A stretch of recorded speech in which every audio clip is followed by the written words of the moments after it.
Sir, मैं करूँ? Please have your seat. Yeah. Thank you, sir. Thank you, sir. Okay. So you are mathematician from IIT Mandi. जी sir. हैं? Okay, good. Hindi में बोलेंगे या English में, कैसे होगा? सर जैसा हिंदी यूपी में आपका बिहार में है ना? जी सर. तो बिहार में हिंदी में भी होता है और इंग्लिश में, दोनों में हो जाता है सर या जनरली हिंदी में ही होता है. हिंदी में होता है? जी सर. चलिए ठीक है. मंडी में आप वहां पर क्या क्या क्या कहाँ घूमे? सर एक तो वहाँ परासर लेक है. पराशर लेक है. कहाँ पर है पराशर लेक? सरका घाट में? मंडी में ही है सर, मंडी डिस्ट्रिक्ट वही मंडी में सरका घाट जी में. सर. अप्रोक्स 40 किलोमीटर है हमारे 40 किलोमीटर है. और वहाँ बिल्कुल ऊपर है जाकर, हैं, ठंड होती है, पानी जम जाता है. जी सर. एक लेक है छोटा सा और एक मंदिर है वहाँ. ओके. क्या फेमस उसकी, क्या मतलब, क्या मशहूर क्यों है वो जगह? ऋषि पराशर से जुड़ी हुई है, क्या है, आपने पता किया होगा कुछ? परासर ऋषि से जुड़ी हुई एक मंदिर है सर वहाँ पे. अच्छा.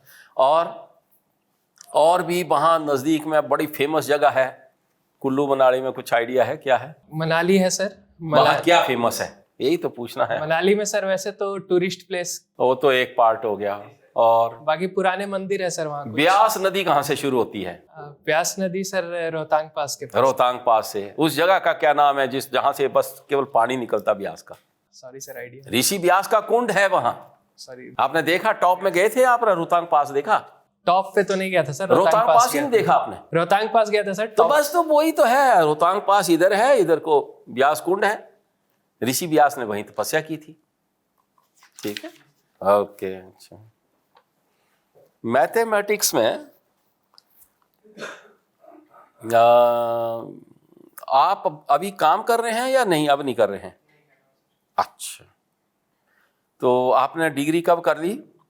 2021 में मास्टर्स किया था. अच्छा. और आपने थोड़ी सी नौकरी की और उसके बाद छोड़ दी, केवल इसी के लिए लगे हैं अब? सिविल भी दिया आपने, क्या स्थिति रही? सर फर्स्ट अटेम्प्ट में प्रीलिम्स में 2 मार्क्स कम था. सेकंड का तो सर हुआ नहीं, प्रीलिम्स स्कोर कार्ड तो आया नहीं. अच्छा.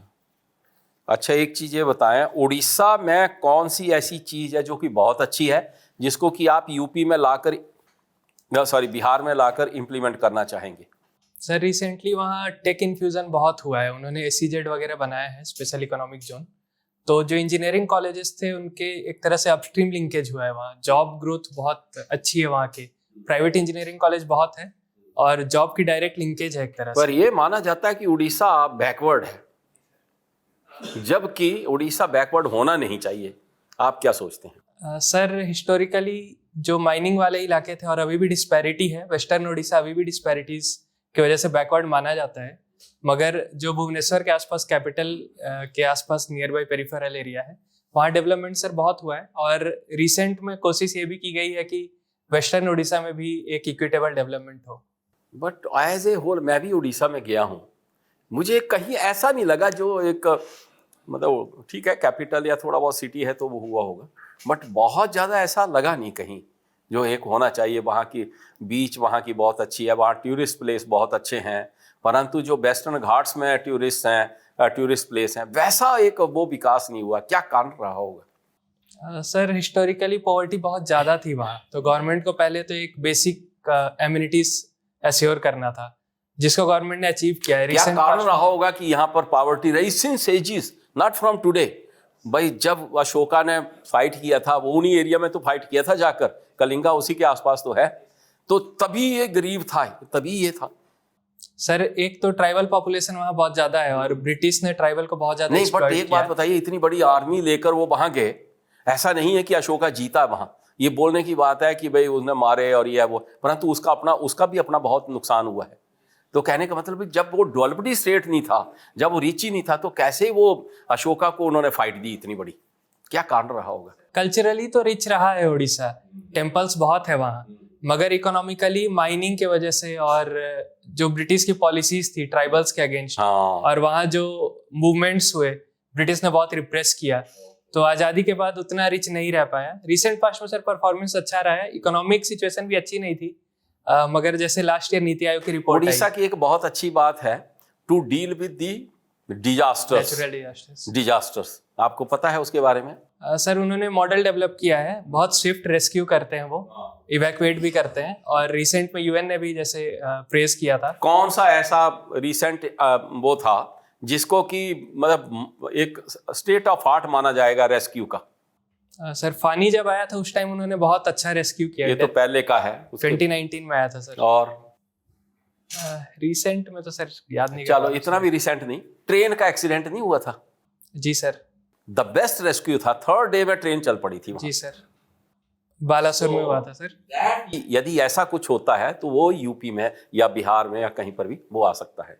ओके, मेरा एक आपसे और प्रश्न है कि बिहार और झारखंड 2 अलग अलग स्टेट बन गए। जी सर। ठीक है, झारखंड के अलग होने से बिहार अच्छा हुआ या झारखंड अच्छा हुआ? सर दोनों स्टेट अपने अपने रास्ते पे चले हैं, हम ऐसे कंपेयर तो नहीं कर पाएंगे डायरेक्टली, क्योंकि झारखंड अभी माइनिंग रिच स्टेट है, उसकी अपनी एक डेवलपमेंट मॉडल है, वो चाह रहा है कि ट्राइबल एरिया में भी डेवलपमेंट हो, माइनिंग को भी प्रोत्साहन दे। और बिहार रिसेंट पास्ट में हम देखें तो मैन्युफैक्चरिंग को बूस्ट करने की कोशिश कर रहा है, इंडस्ट्रीज अट्रैक्ट करने की कोशिश कर रहा है। तो एक तरह से अगर हम देखें एक्सचेकर लॉस हुआ बिहार को, मगर ऐसा नहीं है कि मतलब दोनों डेवलप। बिहार में अभी बरसात जब होती है या खासकर पुल बहुत बह जाते हैं, आप वहाँ एडमिनिस्ट्रेटर बनोगे तो आप क्या ऐसी चीज लाओगे जिससे कि कम से कम ये चीजें जो है इनको नुकसान कम हो? सर किसी भी चीज को कंस्ट्रक्ट करने से पहले प्री प्लानिंग बहुत जरूरी है उसमें। अब वो हो गया जो तो होना था, आगे की बात बताओ। आगे सर हम जब भी कंस्ट्रक्शन होगा उसे जीआईएस मैपिंग के थ्रू ट्रैक कर सकते हैं। वो एक नई कंस्ट्रक्शन, परंतु जो एग्जिस्टिंग है उसको कैसे बचाएंगे? सर एग्जिस्टिंग के लिए हम ये एश्योर कर सकते हैं कि वाटर का फ्लो बहुत तेज ना हो, एम्बैंकमेंट वगैरह वो रोक नहीं सकते आप। पानी का फ्लो जो है, कभी नेचर को कभी कंट्रोल किया किसी ने? नहीं किया। यही तो मैं पूछ रहा हूँ कि कैसे करोगे? सर डीसिल्टिंग वगैरह कर सकते हैं। Good, that's really nice. एक डीसिल्टिंग कर सकते हैं, और दूसरा सर कैनाल वगैरह बना के आसपास के जगह में वाटर पहुंचा सकते हैं। वाटर फ्लो जो है वो पुल के पिलर्स के दोनों के दूरी पर हो, बीच में ही रहे। आप किस प्रकार का इंश्योरेंस कर सकते हैं, इंश्योर कर सकते हो? कोई माइन ना करे, आप एज एसडीएम या कोई भी चेक बनते हो, वो कोई माइनिंग ना करे पुल के आसपास, नदी के किनारे में। और तीसरा और कोई रास्ता? सॉरी सर, विकास कार्य आप एम्बैंकमेंट कर सकते हैं, पेड़ लगा सकते हैं। जी सर, वाटर फ्लो से control. That's really nice. Tetrapod भी लगा सकते हैं उसे। ठीक, थैंक यू। आपका ऑप्शनल क्या है? मैथ्स है सर। मैथ्स है, ठीक है। तो मैथ्स को आप एडमिनिस्ट्रेशन में कैसे यूज करेंगे? सर फर्स्ट एंड फॉरमोस्ट तो मैथ्स हमेशा रैशनल डिसीजन लेने में हेल्प करेगा, कि किसी भी चीज़ को मैं अच्छे से मेजर कर पाऊँ कि क्या बेटर डिसीजन होगा। सेकेंडली अगर हम रिसेंट पास्ट में देखें तो डेटा ड्रिवन पॉलिसी हम बना सकते हैं किसी भी चीज़ का। तो हम डेटा कलेक्ट करके किस तरह से वो क्या इम्पैक्ट डालेगा, मॉडलिंग करके हम उसे एडमिनिस्ट्रेशन में यूज़ कर सकते हैं सर। और दूसरी सबसे बड़ी समस्या है आपकी प्रेफरेंसेस क्या है? फर्स्ट बिहार एडमिनिस्ट्रेटिव सर्विसेज है सर। दूसरी? सेकंड बिहार एजुकेशनल सर्विसेज है। तीसरी सब रजिस्ट्रार है सर। बिहार एजुकेशनल सर्विसेज के बारे में बात करते हैं। बिहार में अभी एजुकेशन का क्या स्टेटस है? सर बिहार एक तरह से एक एक्सपेंशन फेज में है फिलहाल एजुकेशन का, जहाँ टीचर्स रिक्रूट हो रहे हैं, नए कॉलेजेस खुल रहे हैं और स्कूल भी खुल रहे हैं। बट हमें कोशिश करना चाहिए कि आफ्टर एक्सपेंशन फेज हम एक तरह से क्वालिटी को इंश्योर करें। तो उसके लिए भी फंड्स एलोकेट कर रहे हैं। रिसेंट में बजट जो अनाउंस हुआ, सबसे ज़्यादा शेयर किसी एक सेक्टर को मिला तो एजुकेशन सेक्टर को मिला है सर। तो हम कोशिश कर रहे हैं कि एजुकेशन को एक तरह से लास्ट मील डिलीवरी हम कर पाएँ और क्वालिटी एजुकेशन दे पाएँ। अच्छा, एजुकेशन में जो टीचर्स की सबसे बड़ी प्रॉब्लम होती है, उनको मैथ्स वो बच्चों को ऐसे नहीं पढ़ा पाते कि बच्चे बहुत ज़्यादा बेसिक न्यूमरेसी स्किल्स सीख पाएँ, है ना। ये कई बार सर्वे भी हुआ है, कई बार न्यूज़पेपर वगैरह में भी आता है कि बच्चे जो है बेसिक मैथमेटिकल स्किल्स जो हैं उसमें पीछे रहते हैं काफ़ी। मैं गवर्नमेंट स्कूल्स की बात कर रहा हूँ, प्राइमरी लेवल पे, ठीक है। और यहाँ पर अगर देखें तो टीचर्स जो हैं, है ना, they are recruited from the government agency और गवर्नमेंट, है ना, स्टेट गवर्नमेंट। और उसके बाद भी, है ना, वहाँ पे टीचर्स का जो रवैया होता है वो काफ़ी लचर रहता है। वो बच्चों को जो है ना स्किल इम्पार्ट करा पाते हैं, ना बेसिक न्यूमरेसी सिखा पाते हैं। तो ऐसी दशा में एज बिहार एजुकेशन सर्विसेज अगर आप ज्वाइन करते हैं तो क्या कदम उठाएंगे ताकि ये सारी जो एनॉमलीज हैं या इश्यूज हैं इनको दूर किया जा सके? सर फर्स्ट एंड फॉरमोस्ट तो मैं इंश्योर करूँगा कि टीचर ट्रेनिंग टाइमली हो, उन्हें with day to day changes हम आईसीटी इन्फ्यूज कर पाएँ, मैथ्स में एक इशू ये है सर, हम बहुत थ्योरेटिकल पढ़ाते हैं, प्रैक्टिकल रियल लाइफ लिंकेज नहीं करते हैं। उन्हें हम मोटिवेट कर सकते हैं कि आप कोई भी चीज़ जब बताएं या क्लास में इंट्रोड्यूस करें तो उसे एक तरह से इंट्रोड्यूस करते वक्त एक engaging introduction they, so that उन्हें लगे कि ओके हम इसे कनेक्ट कर पा रहे हैं चीज़ों से। दूसरा सर, हम ये कर सकते हैं, जैसे बहुत सारे जगहों पे उन्होंने टीचर को एक्सपोजर का प्रोग्राम किया है, सो दैट टीचर को भी मोटिवेशन मिले कि हम बच्चों को अच्छा पढ़ा पाएं। तो ये 2 चीज़ मैं करना चाहूँगा सर। और अगर डेटा हम बनाना चाहें तो एक पैरामीटर होता है लर्निंग पॉवर्टी काउंट और गैप, उसके थ्रू हम देख सकते हैं कि कहाँ कितना गैप आ रहा है, और उसके बाद हम सर अप्रोप्रिएट डिसीजन लेंगे सर। अच्छा, ये बताइए कि टीचर्स की जो स्किल अपग्रेडेशन है या टीचर्स की जो ट्रेनिंग रिलेटेड कुछ गवर्नमेंट सेक्टर ने प्रोग्राम्स लॉन्च किए हैं, पता है कुछ आपको? एक तो सर निष्ठा है, NCERT का है, और तो सर रिकॉल नहीं कर पा रहा हूँ। एक निपुण भारत स्कीम थी, याद है, पता है आपको? जी सर, निपुण भारत है, न्यूमरेसी को लेके है सर। न्यूमरेसी को लेके, तो क्या था उस प्रोग्राम में? सर बेसिक न्यूमरेसी जो है उसको इंश्योर करना है स्कूल चिल्ड्रन में, टीचर्स को उसमें ट्रेन करना है कि कैसे हम बेसिक न्यूमरेसी एटलीस्ट इंश्योर कर पाएं प्राइमरी चिल्ड्रन में। अच्छा, बिहार के बजट में एजुकेशन से रिलेटेड क्या रिफॉर्म्स हुए हैं या क्या स्कीम्स लॉन्च की गई हैं, कुछ आइडिया? सर एक तो प्लान ये है कि हर ब्लॉक में एक कॉलेज हो एटलीस्ट, क्योंकि हायर एजुकेशन का ग्रॉस एनरोलमेंट रेशियो कम है। कितना एलोकेशन किया गया था, कुछ आइडिया है? सर टोटल एजुकेशन में 60,000 करोड़ है अप्रॉक्स। 60,000 करोड़, ठीक है। और प्रोविजंस क्या क्या था? और प्रोविजन है सर, एक SC और ST जहाँ सिग्निफिकेंट पॉपुलेशन है वहाँ रेजिडेंशियल स्कूल खोलना है उनके लिए। और इसके अलावा सर स्पोर्ट्स इन्फ्यूज करना है स्कूल्स में, उसके लिए एक सेपरेट बजट एलोकेट किया गया है कि हर स्कूल में स्पोर्ट्स इक्विपमेंट खरीदा जाए। जी सर। ठीक है, मेरा लास्ट क्वेश्चन है, आपकी हॉबीज़ हैं साइकिलिंग, कोई इंटरनेशनल लेवल पे कोई ऐसा कंपटीशन ऑर्गेनाइज किया जाता है जो काफ़ी पॉपुलर रहा हो साइकिलिंग में? एक सर टूर डी फ्रांस है, ठीक है, फ्रांस में होता है। इसके अलावा एक गिरो डी इटालिया है, ओके, इटली में होती है सर। और इंडिया में कोई ऐसी जो है कंपटीशन ऑर्गेनाइज किया जाता है? सर एक तो हिमालयन लद्दाख में एक होता है, इंस्पायर इंडिया का, inspire India, Himalayan ultra sir, एक वो ऑर्गेनाइज होती है। नीलगिरी का एक टूर है, वहाँ भी एक ऑर्गेनाइज होती है सर। अच्छा, जो खेलो इंडिया यूथ गेम्स हैं उसमें क्या साइकिलिंग के प्रमोशन के लिए कुछ प्रोविजंस हैं? खेलो इंडिया यूथ गेम्स में सर साइकिलिंग एक स्पोर्ट्स है, उसको हमने एक कैटेगरी में रखा इसका है। बिहार में कुछ बताइए, क्या स्टेटस है? साइकिलिंग को प्रमोट करने के लिए क्या क्या चीज़ें ऑर्गेनाइज की जाती हैं? सर एक राजगीर में बिहार स्पोर्ट्स यूनिवर्सिटी बना है, उसमें साइकिलिंग के लिए डेडिकेटेड कोच और ट्रैक भी बनाया गया है। और खेलो इंडिया में एक बिहार की एक गर्ल थी सुहानी कुमारी, उसने सिल्वर मेडल भी लाया इस बार से। अच्छा, ठीक है, थैंक यू। तो स्पोर्ट्स में हम देख रहे हैं कि अभी T20 वर्ल्ड कप भी हो रहा है, लेकिन बिहार, उड़ीसा, इवन यूपी में भी स्टेडियम्स, वहाँ पे क्यों नहीं हो रहे मैचेस? सर होना चाहिए, ऐसा मैं नहीं मानता हूँ कि नहीं होना चाहिए, बट एक सर्टेन कंस्ट्रेंट है ऑर्गेनाइजर के पास भी कि वो हर जगह करा नहीं पाता है क्योंकि लिमिटेड मैचेस हैं, तो ये एक ड्रॉबैक है। और दूसरा सर ये है कि बिहार में स्टेडियम अभी कंस्ट्रक्ट हो रहा है, इंटरनेशनल स्टेडियम जो है अभी उस लेवल का स्टेडियम है नहीं सर। और यूपी में तो सर मैचेस हुए हैं हाल फिलहाल, वर्ल्ड कप में नहीं हुए हैं मगर मैचेस हाल फिलहाल हुए हैं सर। तो बिहार में क्रिकेट देखा जाए तो काफ़ी पहले से पॉपुलर है, पर इंटरनेशनल क्रिकेट स्टेडियम्स तब फिर भी बिल्ड करने का क्यों नहीं सोचा गया? अब जाके राजगीर में जाके वो बिल्ड हुए हैं, तो ऐसा क्यों है? सर जो बिहार क्रिकेट एसोसिएशन था उसको रिकॉग्निशन नहीं मिली हुई थी BCCI से, पॉलिटिकल स्ट्राइफ की वजह से। तो इसके वजह से बहुत दिन तक जो क्रिकेट का डेवलपमेंट रहा स्टेट में वो एक तरह से हिंडर किया उसको, और वो प्रोग्रेस नहीं कर पाया विद टाइम। रिसेंट में सर चेंजेस हुए हैं, तो अब हम इन्फ्यूज़ कर रहे हैं इसमें कैपिटल भी, मगर पहले इसके कारण हो नहीं पाया सर। ओके, बिहार में काफ़ी टाइम पहले से ही माइक्रो फाइनेंस को काफ़ी प्रमोट किया गया, लेकिन अभी हम देख रहे हैं उसमें NPA बहुत ज़्यादा बढ़ गया है और लोग NPA को फुलफिल करने के लिए और माइक्रो फाइनेंस करवा रहे हैं। तो इस सर्कल से निकलने का क्या तरीका है?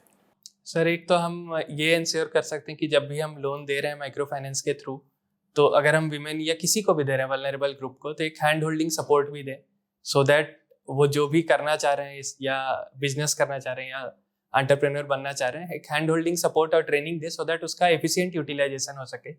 और दूसरा सर हम ये इंश्योर कर सकते हैं कि गवर्नमेंट की तरफ से भी एक सपोर्ट मिले उन्हें टाइमली, जैसे हम अगर एक्सपोर्ट ओरिएंटेड कोई एमएसएमई बना रहे हैं तो लॉजिस्टिक सपोर्ट मिले, तो ये कर सकते हैं सर। गवर्नमेंट की तरफ से बिल्कुल सपोर्ट चाहिए, लेकिन दूसरा हम जो एंगल देख रहे हैं उसमें कि जो लोन्स हैं वो अपनी स्पेसिफिक जनरल नीड्स के लिए ज़्यादा लिए जा रहे हैं, या बच्चे की शादी करनी है उसके लिए माइक्रो फाइनेंस का यूटिलाइजेशन, या घर में टीवी लाना है, इस तरह की चीज़ों के लिए किया जा रहा है, तो वो एसेट क्रिएट नहीं कर रहा है। तो इन चैलेंजेस से निपटने के क्या तरीके हैं? इसको सर अगर हम एक तो हमें कम्युनिटी में ही अवेयरनेस लाना होगा first and foremost, so that जो सेल्फ हेल्प ग्रुप बन रहा है वो फर्स्ट चेक हो कि इसका मिसयूज ना हो। सेकेंडरी अगर फर्स्ट चेक भी अगर बाईपास हो जा रहा है तो हम डिस्ट्रिक्ट लेवल पे एक डेडिकेटेड टीम बना सकते हैं जो ये इंश्योर करे कि फंड का मिसयूज ना हो, एफिशिएंट यूटिलाइजेशन हो, ये कर सकते हैं सर। ओके, रिसेंटली अभी हमने जितने भी ज़्यादा न्यूज़ चलती है जिसमें हम बिहार के टीचर्स के ज़्यादा एग्जाम्पल देखते हैं जिनमें बेसिक न्यूमरेसी या उसकी कमी पाई जाती है, तो ऐसा ट्रेनिंग इंफ्रास्ट्रक्चर की किस तरह की कमी है बिहार में? सर पहले जितने भी रिक्रूटमेंट हुए हैं ऐसा हिस्टोरिकली माना गया है कि बहुत फ्लॉड रिक्रूटमेंट हुए हैं। रिसेंट में फर्स्ट एंड फॉरमोस्ट तो रिक्रूटमेंट को स्ट्रीमलाइन किया गया है। बीपीएससी कंडक्ट करा रही है रिक्रूटमेंट पॉलिसी, सो दैट हम अच्छे टीचर्स को रिक्रूट कर पाएँ। सेकेंडरी सर ट्रेनिंग के लिए हर डिस्ट्रिक्ट में डाइट बनाया जा रहा है अब, district institute of education and training. तो हम कैसे पता करेंगे कि टीचर अच्छा है या नहीं? हम मान लीजिए एग्ज़ाम लेते हैं, एग्ज़ाम में तो हम देख रहे हैं कई जगह से पेपर आउट या इस तरह की चीज़ें हो जा रही है, या फिर पढ़ाने के लिए तो और डेप्थ चाहिए नॉलेज में, तो कैसे हम बेटर वे में पता कर सकते हैं? एक तो सर हम टेक का इन्फ्यूज़ करके हम डेटा निकाल सकते हैं कि कैसा परफॉर्मेंस हो रहा है उनका, फीडबैक लूप भी एक क्रिएट कर सकते हैं, कम्युनिटी इन्वॉल्वमेंट कर सकते हैं ताकि सो दैट गांव के लोग ही बता पाएँ और स्टूडेंट्स भी विदाउट एनी फियर बता पाएँ कि उनको कैसा लग रहा है परफॉर्मेंस। और दूसरा सर हम जब ईयरली ट्रेनिंग प्रोग्राम हो तो उसमें इंश्योर कर सकते हैं कि उनको एडिक्वेट ट्रेनिंग इम्पार्ट हो, और टीचर्स का भी एक स्मॉल फॉर्म ऑफ असेसमेंट लिया जा सकता है कि वो कितना एफिशिएंट है कंटेंट डिलीवर करने में। ओके, ठीक है। अब यूएन आपको कहाँ तक रेलिवेंट लगता है इस टाइम पे? सर यूएन को अगर हम हाल फिलहाल देखें तो यूएस ने उसको स्ट्राइव करने की कोशिश किया है, मगर मुझे नहीं लगता है कि यूएस ज़्यादा दिन तक अपना हेजेमनी चला पाएगा। यूएन एक तरह से एक सबसे बड़ी ऑर्गेनाइजेशन है वर्ल्ड की जो 193 कंट्रीज को रिप्रेजेंटेशन है उसमें, तो विथ टाइम मुझे लगता है यूएन रेलिवेंट रहेगा सर। और जो ग्लोबल साउथ है वो अपना एडिक्वेट जो रिप्रेजेंटेशन का डिमांड करता आया है वो रिफॉर्म भी होगा उसमें, और अपना रेलिवेंस वो सर कंटिन्यू करेगा। पर जैसे कि अभी इस टाइम पे पेड़ देख रहे हैं हम, प्रोटेक्शनिज्म भी बढ़ रहा है, उसके बाद सब अपनी personal foreign policies national interest पे चल रही है, तो यूएन का रेलिवेंस जब यूएस वेनेजुएला पे के प्रेसिडेंट को अपडेट करता है या ग्रीनलैंड पे अटैक करता है, तो कैसे यूएन का रेलिवेंस कैसे दिखता है? सर यूएस अभी कोशिश कर रहा है माइट इज राइट का काम करने का। वो कोशिश कर रहा है कि बाय एनी चांस वो अपने नेशनल इंटरेस्ट को पहले देखे, वो रूल्स पे फोकस नहीं कर रहा है। मगर मुझे लगता है अगर हम वर्ल्ड सिनेरियो को भी देखें तो जैसे चाइना राइज किया, फ्यूचर में और भी कंट्रीज राइज करेंगी, इंडिया भी जरूर राइज करेगा उसमें, ब्राज़ील भी कर सकता है। तो इन कमिंग ईयर्स मुझे नहीं लगता है यूएन अपना रेलेवेंस खोएगा जब ये सारी कंट्रीज भी अपना अच्छा मतलब एक पोस्चर बना पाएंगी, तो यूएन फिर से रेलेवेंट बनेगा सर। फिलहाल उसमें एक टेम्पररी ब्लॉट के तरह देखूंगा मैं, ना कि उसके रेलेवेंस को कम होते हुए। ओके, लास्ट क्वेश्चन मेरा आपसे ये है कि आपको अगर अपॉर्चुनिटी दी जाए तो बिहार की पॉलिटिक्स में आप क्या चेंज करना चाहेंगे? सर बिहार के पॉलिटिक्स में अगर मुझे अपॉर्चुनिटी मिले तो सर वीमेन को तो सर रिजर्वेशन मिल चुका है, एक पंचायत लेवल पे, लेजिस्लेचर लेवल पे भी मिल चुका है। एक सर मैं एक बिहेवियरल चेंज करना चाहूँगा। लास्ट ईयर जितनी भी बिल्स पास हुई है लास्ट टर्म में बेसिकली, वो सर सिंगल डे में पास हुई थी। तो मुझे लगता है एक डेलिब्रेशन की कमी हो रही है और एक ट्रस्ट डेफिसिट है लेजिस्लेटर्स में, रूलिंग और अपोजिशन पार्टी में। तो वहाँ के जो स्पीकर हैं या जो भी लीडर्स हैं उनको कोशिश करना चाहिए कि एक हेल्दी डेमोक्रेसी को मेंटेन करने के लिए ड्यू डेलिब्रेशन जारी रहे, सो दैट हर रिप्रेजेंटेटिव को अपना एक इनपुट देने का मौका मिले और पॉलिसीज बेटर फॉर्मुलेट हो सर। Okay, thank you.